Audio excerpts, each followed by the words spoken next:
नमस्कार, gene times में आप सभी का स्वागत है। आज हम जा रहे हैं प्रयागराज महाकुंभ व अयोध्या की यात्रा पर और ये हैं हमारे सभी साथी जो आज हमारे साथ 3 दिवसीय प्रयागराज महाकुंभ स्नान व अयोध्या बस यात्रा के लिए निकले हैं।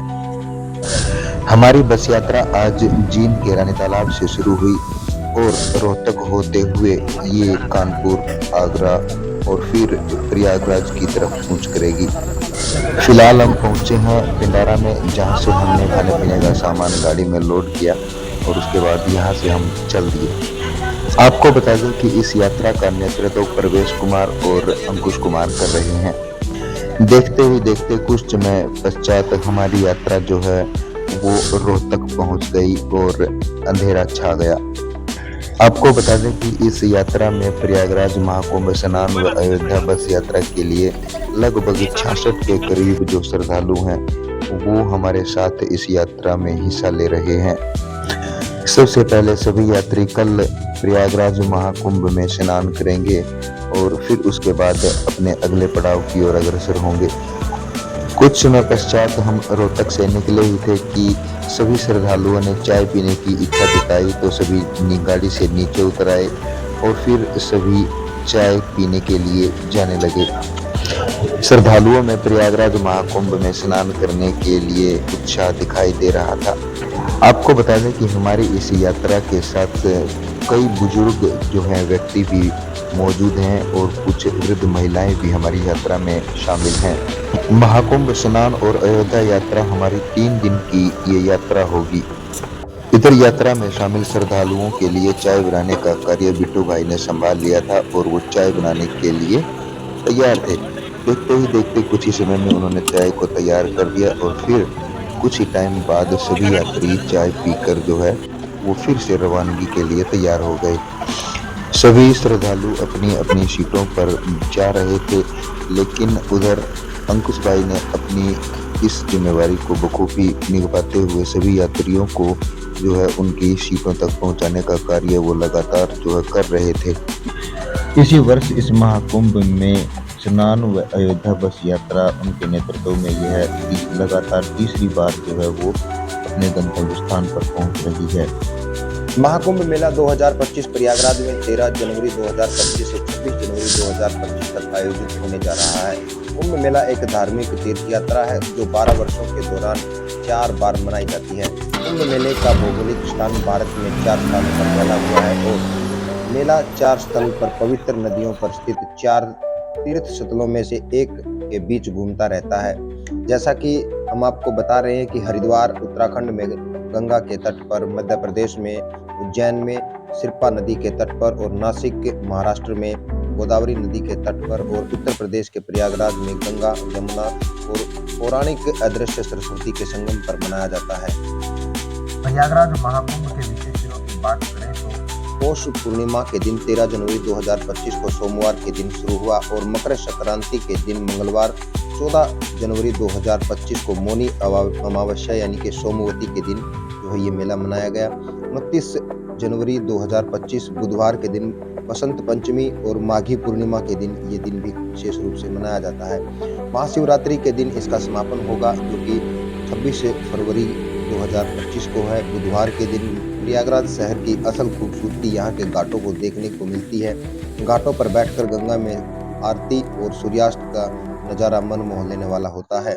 महाकुंभ के लिए प्रशासन ने कुल 41 घाट बनाए हुए हैं। इनमें से 10 घाट पक्के हैं जबकि बाकी के 31 घाट अस्थायी बनाए हुए हैं। अगर आप महाकुंभ के लिए प्रयागराज जाने वाले हैं तो इन 10 घाटों पर स्नान कर सकते हैं। महाकुंभ के साथ इन घाटों की यात्रा आपकी तीर्थ यात्रा को और भी खास बना देगी। जैसे कि संगम घाट प्रयागराज का सबसे प्रमुख और महत्वपूर्ण घाट है। यहाँ गंगा, यमुना, सरस्वती तीनों पवित्र नदियों का जो है संगम है, इसलिए इसे त्रिवेणी घाट के नाम से भी जानते हैं। दूसरी बात करें तो दशावेश्वरम मेघनाथ घाट जो है वो है। मान्यता में यह बताया जाता है कि ब्रह्मा जी ने स्वयं ब्रह्मेश्वर महादेव शिवलिंग की स्थापना की थी जो कि अब भी यहाँ है। यहाँ पर ब्रह्मेश्वर और दशाम्बरेश्वर की पूजा की जाती है। लेकिन तीसरा कि महाकुंभ के प्रसिद्ध घाटों की बात करें तो उनमें से राम घाट भी एक प्रसिद्ध घाट है। संगम घाट पर ही स्थित है। यह घाट श्रद्धालुओं से लेकर पर्यटकों तक के आरक्षण महाकुंभ में शंकर घाट की अपनी एक अलग ही विशेषता है। रसूलाबाद के समीप ही गंगा नदी के तट पर शंकर घाट है। यहाँ नागेश्वर महादेव मंदिर के साथ अन्य मंदिर भी हैं, जिसमें हनुमान, गणेश, माँ दुर्गा आदि की मूर्तियां विराजमान हैं। बात की जाए द्रौपदी घाट की, द्रौपदी घाट प्रयागराज के कैंट थाना क्षेत्र में यह घाट स्थित है। प्रयागराज स्थित 12 माधवों में बिंदु माधव यहीं पर स्थित है। यहाँ श्रद्धालुओं की अच्छी भीड़ लगी रहती है। तो दोस्तों, रात का समय हो चला है और हमारी यात्रा जो है वो मथुरा के पास पहुंच चुकी है। रात काफी हो गई है, सभी यात्री जो है वो विश्राम कर रहे हैं, लेकिन हमारी यात्रा इसी प्रकार लगातार आगे बढ़ रही है और हम मथुरा से जो है वो आगे निकल चुके हैं। तो हमारी यात्रा मंगलमय हो, इसके लिए हम जो है माँ गंगा से प्रार्थना करते हैं।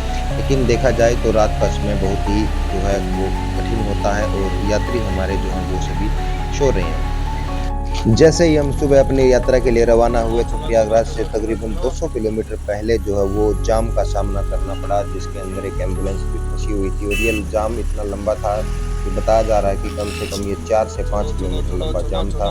तो सुबह यहाँ आने में हमें ज़्यादा दिक्कतों का सामना करना पड़ा। दोस्तों, आपको बता दें कि प्रयागराज महाकुंभ में स्नान करने के लिए जो बड़ी संख्या में जो है लोग आ रहे हैं, जिनके कारण ये जो है जाम की स्थितियां बन जाती हैं और कम से कम घंटों तक जो है जाम के अंदर फंसे रहते हैं और लोग जो है यहाँ पर कठिनाइयों का सामना करते हुए नजर आ रहे हैं। आप सामने देख सकते हैं कि एम्बुलेंस भी जो है इस जाम में जो है वो फंसी हुई है।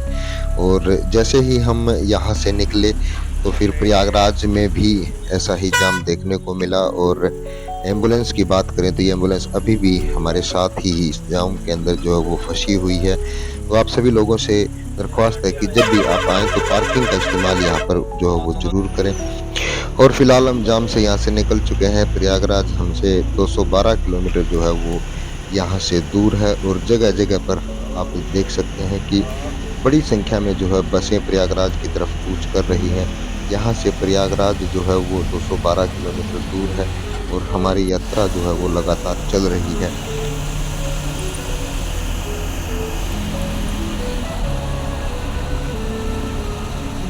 जैसे ही हम प्रयागराज पहुंचे तो हमें दिखाई दिया एक पुलिस दस्ता जो अपने पूरे दल बल के साथ निगरानी किए हुए, लेकिन हमारी बस को जाना था संगम की तरफ और यहाँ से बसों को जो है वो डाइवर्ट किया जा रहा था कि संगम घाट की तरफ जो है बड़ी संख्या में बसें न पहुँचे ताकि वहाँ पर जाम की स्थिति न बने और श्रद्धालुओं को जो है वो दिक्कतों का सामना न करना पड़े। आप तस्वीरों में देख सकते हैं कि पुलिस के जो जवान हैं वो हमें सीधे जाने के लिए बोल रहे हैं, न कि संगम की तरफ जो है वो जाने दिया जा रहा है, क्योंकि यहाँ से अगर व्हीकल्स अंदर जाएंगे तो फिर जाम का खतरा जो है वो और भी बढ़ जाएगा। और बताया जा रहा है कि 10 से 12 किलोमीटर का जाम तो अभी भी बना हुआ है। तो हमें इधर से जौनपुर के रास्ते जो है वो निकाल दिया गया बाहर और आगे जो है अब हमें अपनी व्यवस्थाओं को देखते हुए दूसरी जगह हमारी गाड़ी को जो है वो शिफ्ट करना पड़ रहा है। पुलिस जो है वो पूरी निगरानी में लगी हुई है। अंकुश भाई ने यहाँ पर कोशिश की थी कि पुलिस वालों से बातचीत करके गाड़ी को अंदर की तरफ डाइवर्ट किया जाए, लेकिन प्रशासन है कि माना नहीं और हमें सीधे जौनपुर के बाईपास के ऊपर से होते हुए अब हमें दूसरी जगह जाने के लिए बोल दिया गया।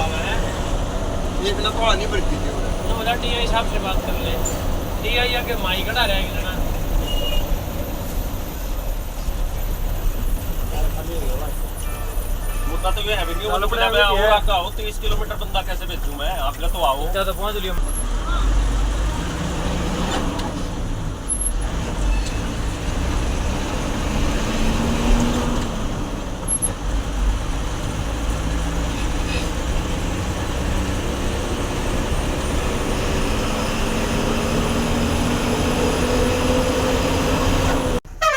जौनपुर बाईपास से होते हुए जैसे ही हमने इलाहाबाद में जो है एंट्री ली तो फिर आप देख सकते हैं तस्वीरों में कि एक बड़ा जाम जो है वो फिर लग गया है। इधर आगे जो व्हीकल्स आ रहे हैं वो बड़ी संख्या में है और जाने वालों की संख्या भी लगभग बराबर ही मानी जा रही है। लेकिन आप देख सकते हैं कि यहाँ पर जाम की स्थिति एक बार फिर क्रिएट हो गई है।